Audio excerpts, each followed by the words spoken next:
Hello everyone, how's it going? OCD knows exactly what it is that you're scared of. You can't fall OCD. Quite often, I hear on coaching calls people say, yeah, but I just can't accept that. I just can ever get to a place of even remotely accepting it at all. I just could never ever live with myself if I have done X, Y, and Z.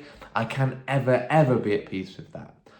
I say, okay, that's fine, but you're not even trying to apply unconditional acceptance. You're not even trying to apply self-compassion. You're not even trying to see the difference between acceptance and agreement, because acceptance is not agreement. Acceptance really isn't. Acceptance is looking at compassion, understanding, and how we can accept ourselves unconditionally as fallible, imperfect human beings, even if X, Y, and Z, even if the worst fear was true. Now, remember this, that as soon as we shut the door on trying to accept X, Y, and Z unconditionally, your recovery journey stops there with it. You shut the door on recovery there and then. Okay, and people don't often want to hear that, understandably so, because people are quite focused on finding the quick fix and hoping that maybe just this breathing technique that's going to solve everything, or maybe meditations, or maybe some kind of, thoughts to thoughts approach, or maybe you can just do exposures all day long and then get to recovery. No. Okay, OCD knows what you're scared of. It knows what you're terrified of. It knows whatever it is that you couldn't live with yourself if it were true. Whether that's being stuck forever, whether that's you've done something in the past, whether you caused harm to somebody else, or what if you cause harm, and whether it's just being stuck noticing a sensation of sensory motor OCD, whether it links to health OCD, where it can be if only you prevented it, if only you went to the doctor sooner and you prevented this thing, therefore you wouldn't have to live with the consequences of being ill or having some deterioration with your health or whatever.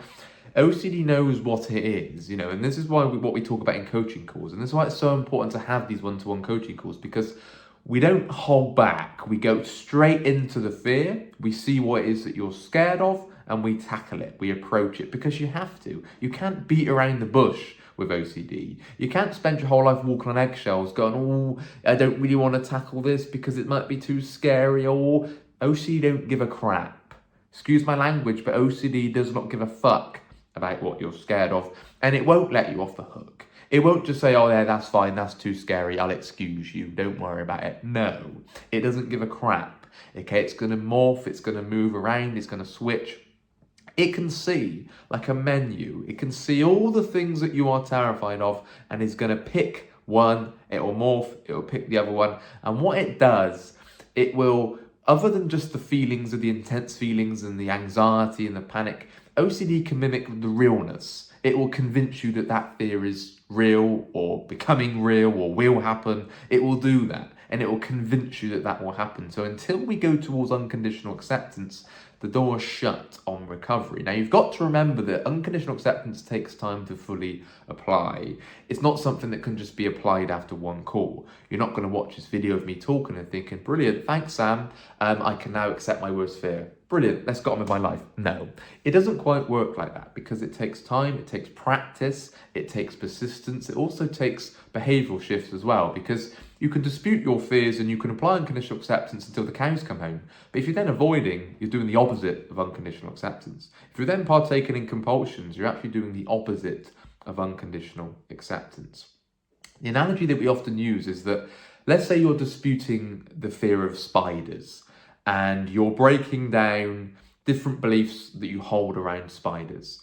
Maybe you're catastrophizing just the thought of spiders in the house. Maybe you're saying, oh, I can't stand them, they're just horrible, I can't ever be at peace with them, they mustn't be here, they shouldn't be near me. You can change all those irrational beliefs to rational beliefs, you can. And you can do that until the cows come home. But then if you saw a spider in front of you and you go running out of the room, and you go sprinting out of the room, and you run away, and you're out of the house because there's a spider, you're going completely against your new way of thinking. You're going against your new rational beliefs. You're acting against the rational thinking. Therefore, you will remain stuck because you're not backing it up with action. You're not backing up your new, flexible, preferential, rational way of thinking because you are running away from it behaviorally. Okay, so nothing changes unless you back up your new beliefs with action, because that's the substance there. Many people just dispute. I have many people in with me and I actually applaud their disputing. I'm sat on the other end of the phone going, that's brilliant. Like you've nailed that. I can tell that you're a very deep thinker and you philosophize this, and you can really see the how insight, and you can really see how rational thinking helps you and is a helping factor for you, and you can see how it can change your life, which is brilliant. But then it comes to changing behaviors, it comes to cutting compulsions, it becomes to stopping avoidance, and then the recovery journey stops there because they maintain those compulsions, they keep them up. They keep up the avoidance, they keep up the running away, they're working things out, they're solving things, they're trying to get to the bottom of things in our heads, they're trying to find the answer, they're trying the desperate chase for certainty, the search for relief, all the reassurance, the confession, the Googling, all these compulsions combined. If you're still doing these, your rational thinking goes out the window, irrelevant. Right? It's like learning a language, like learning French, but then going to Spain trying to speak French. It ain't going to work, right? It's not going to work there, okay? So in order to recover from OCD, you have to work on the beliefs, but also you have to back it up with behavioral change.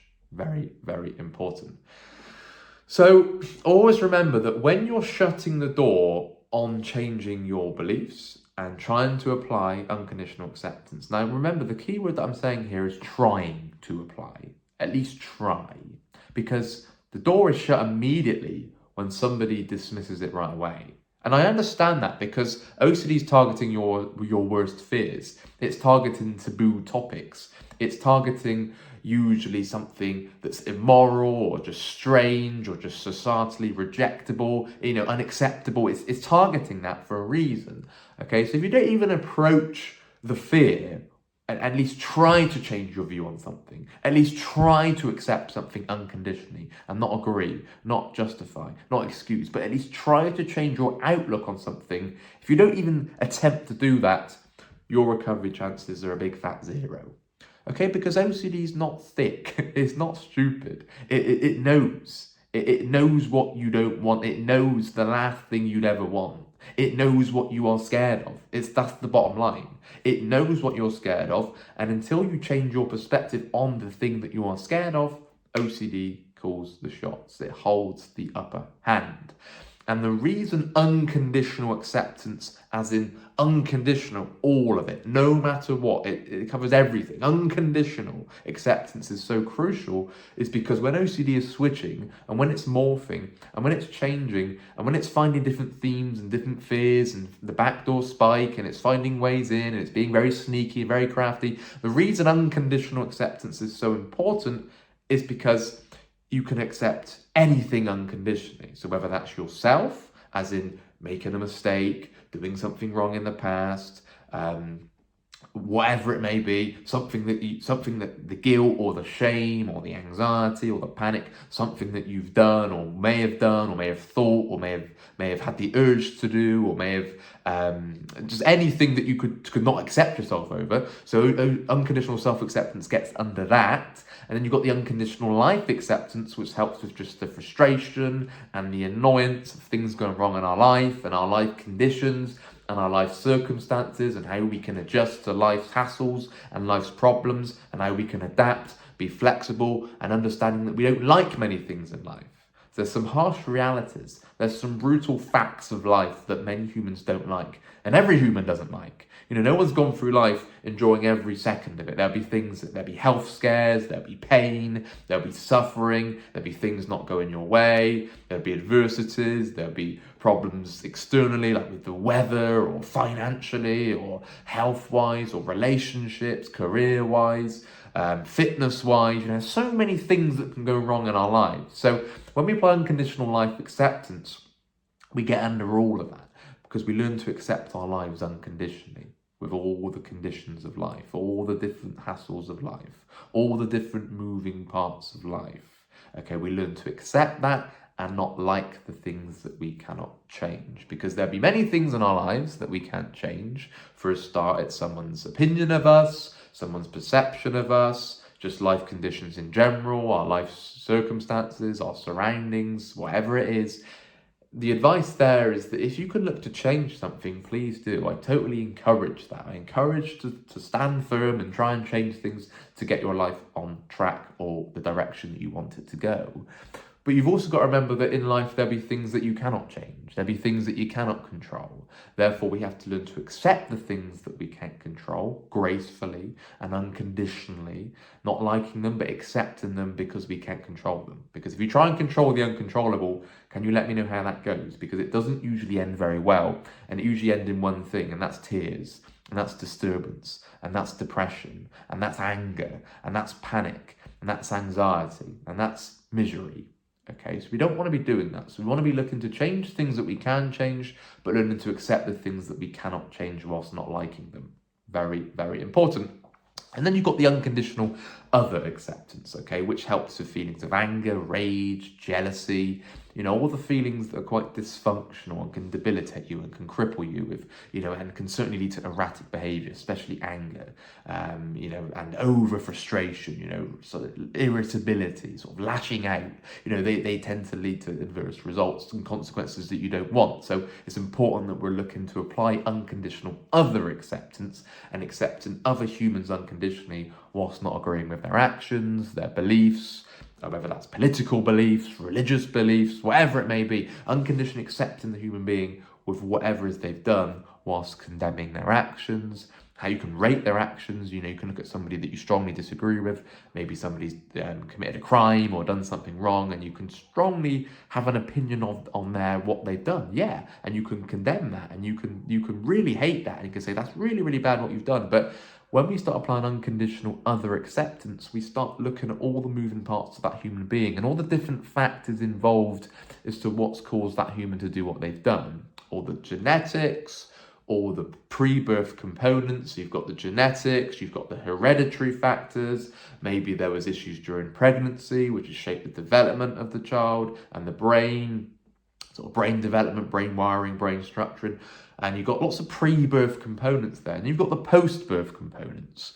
So the atmosphere you were brought in, so it's sort of it's about atmosphere of the family, the upbringing, the parental style, whether that's parental neglect, parental abuse, parental seduction, all of these experiences that may shape somebody, maybe left for adoption or foster parents. I'm not saying this just means they do bad because of these things, no, but there's so many moving parts. There's so many things that can play a part, right? Especially post-birth, there's so many components that can affect one's antisocial behaviours later on in life. There's many things that can just contribute as to why humans do what they do, and this is where the compassion lens comes in. You start looking through the lens of compassion and thinking, well, why have they done that? That isn't normal behaviour as such. That isn't social behaviour. That is antisocial. That is wrong. That is a bad action. That is an evil action. Why have they done that evil thing? And this is when you start looking at all those components listed, all the external factors, their own experiences, things that have shaped, experiences that have shaped their brain and how they view things and what they've been told and what they've been conditioned to think, and just all the different factors. And this is what I love about psychology, because I love the ins and outs of how the human brain works and why people do what they do. I love that. Okay, that really is a big passion of mine, a big interest of mine, a big hobby of mine, and has really helped me on my OCD recovery journey, because it's helped me look at myself in a compassionate way and many others in a compassionate way. And compassion leads to acceptance, it leads to understanding, but it certainly doesn't lead to agreement of bad actions, justification of bad actions, excusing. No, it's not that at all. You can strongly disagree with something, but you can learn to accept the individual,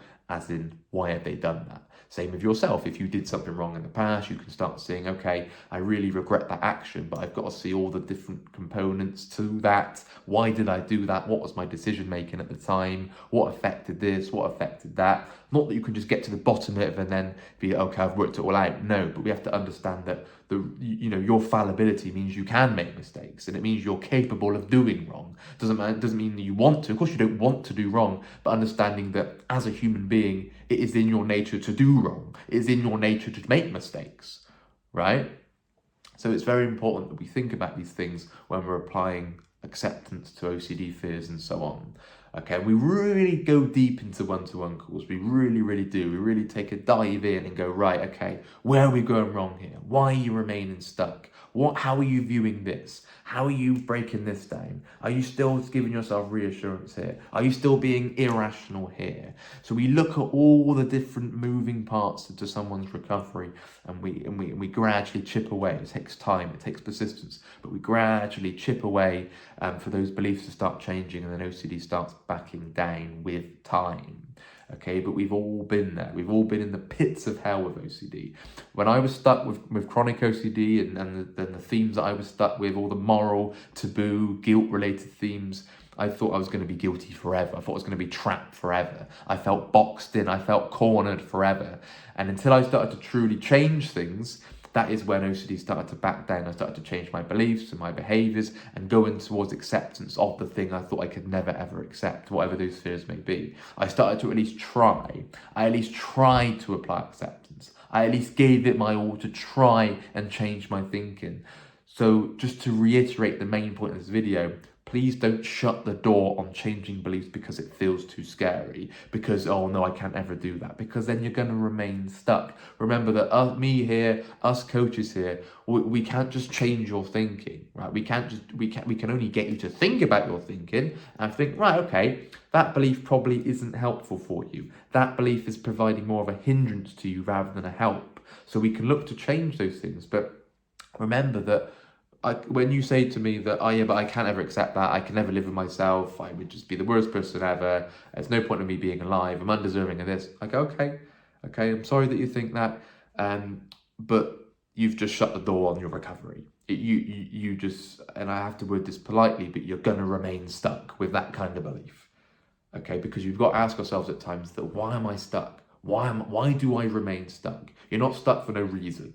You're stuck because OCD is calling the shots, because it knows what you're scared of, therefore it's targeting your faulty irrational beliefs, and you're also stuck because of the compulsions that you're doing, which is instilling those irrational beliefs.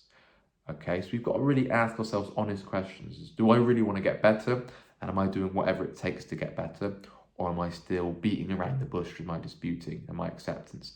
Am I really sort of running away from actually accepting my core fears unconditionally and going towards what I'm scared of and trying to see it differently, trying to take a different approach to these things? Because otherwise OCD remains locked on, it remains firmly gripped, and it will call the shots to your life.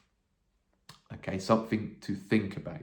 You can get better. There is hope. It takes time, but you've got to at least try. We've got to actively try to change things, otherwise you shut the door on your own recovery.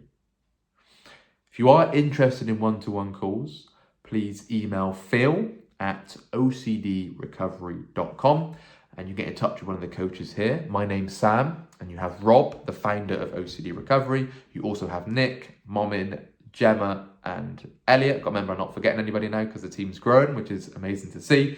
So get in touch with phil@ocdrecovery.com to book in one-to-one calls, and we can start your recovery journey today. You can get the ball rolling towards recovery. You don't have to spend a lifetime being stuck, but we've got to actively try to change things both belief-wise and behaviourally.